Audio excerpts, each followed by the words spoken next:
breakdown of that series tying win.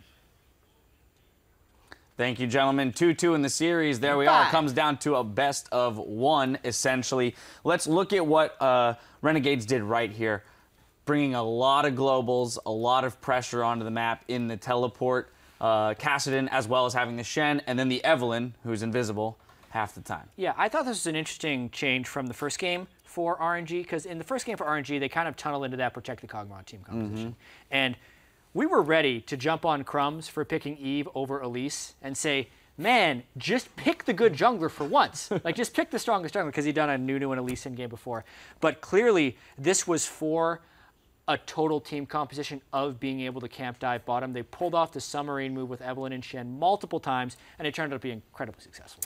Yeah, with their team comp, it was a clear submarine team comp to dive the bottom lane and get those dives on.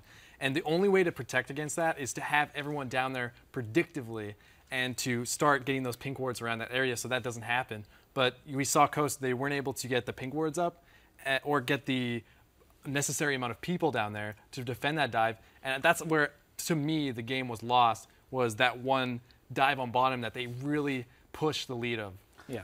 Yeah, we also saw that Coast even struggled with trying to find the fights because of the fact that the rest of Renegades could show up at any time. I do want to jump into our replay, which illustrates that. 11:30 into the game, we're going to the bot lane. Coast, again, initiating this fight when Maple Street seemingly gets caught out. Yeah, and this is potentially just a really bad call from Coast. They're against a teleport mid laner and a Shen. That comp is designed to fight in the bottom lane. So if you're ever going to pick a fight, it probably shouldn't be in the bottom lane. Otherwise, you're going to pick a fight into 5 people. It looked like they were going to be trying to catch out one person.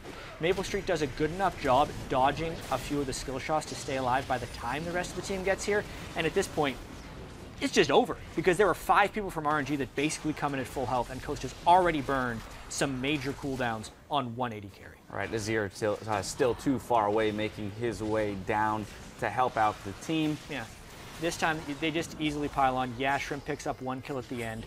And one other interesting thing that I really liked about RNG having the Evelyn Shen team composition is Shrimp is such an efficient jungler. So he doesn't want to stay in one place for a long period of time. But that is almost the way you have to play against the Evelyn Shen, because the only way to stop those 4-man dives on the turret, like we saw earlier in this game, is if you have 3 people waiting under the turret. And you can't do that if you're farming your jungler. Yeah, that's the biggest flaw in that style, is you always feel like you need to be doing something. But sometimes you just need to sit there. Sometimes you just need an AFK bottom, make sure that that dive doesn't happen, because that's a huge tilt towards their team, and that's all they needed to snowball it.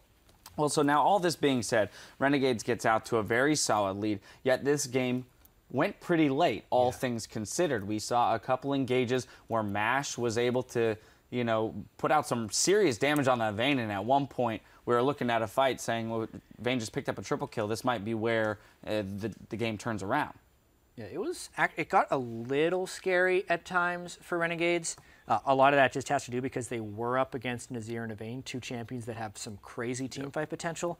For the most part, though, they were able to shut down the Azir very quickly, and the fights were just rather messy, and they didn't necessarily have the greatest wave control, so they just kind of killed them over and over and over again. There wasn't really a fear that they were going to lose the game, but because they had so many fights where they were trading a lot of kills back, they just couldn't get objectives. Yeah, I think the very fact that it got to the 5th Dragon. Nearly, yeah. Yeah, it really shows how they didn't close the game as well as they should have.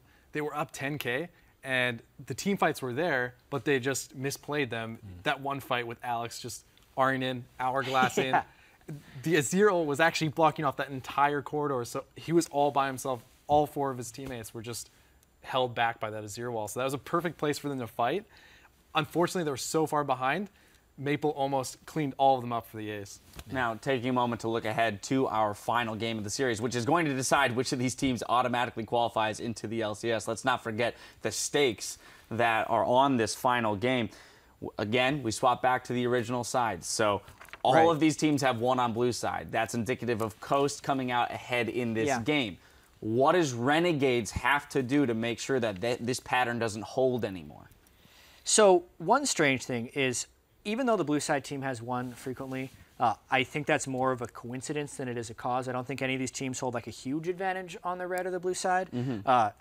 And aside from the first game, I feel like these champion selects have been fairly even. Okay. So to me, most of it does kind of hinge on the early game. All 4 of these games have been relatively one-sided based on whoever gets the advantage, and the teams haven't shown much of a propensity for comebacks. So I do kind of feel like the early and mid game is the answer to making it into the LCS here. Yeah, that's a good point. You know, Porpoise, all of the replays we've been showing where we say, like, this is the crux of the game, this is where it turned, have been within the first 20 minutes. So it is very indicative of the early game being so important. You know, what we saw the Eve come out, at least still yet to be picked from Renegades. Is it the jungle position that early game aggression is going to hinge on here? Yeah, I think the jungle matchups are actually super important in this matchup against the Renegades versus Coast, because that's just where all of the action is happening right now. No one's really making solo plays, crushing their lanes or anything like that. It's all team play around the jungler picks. So we saw the Eve Shen combo. They executed that so that they won that game with flying colors, with a little bit of messiness in the late game. But we saw whoever gets the first lead wins the game. And I think this last game is really going to be a mentality thing. Whoever has the best mentality coming into this 5th game is really going to get that lead and finish the game. All right, so Coast is going to have to shake off that loss. Renegades coming in high into the 5th game. This series is all tied up, but when we return, we'll learn who will join the NALCS next spring. Summer Challenger Series Finals concludes after this.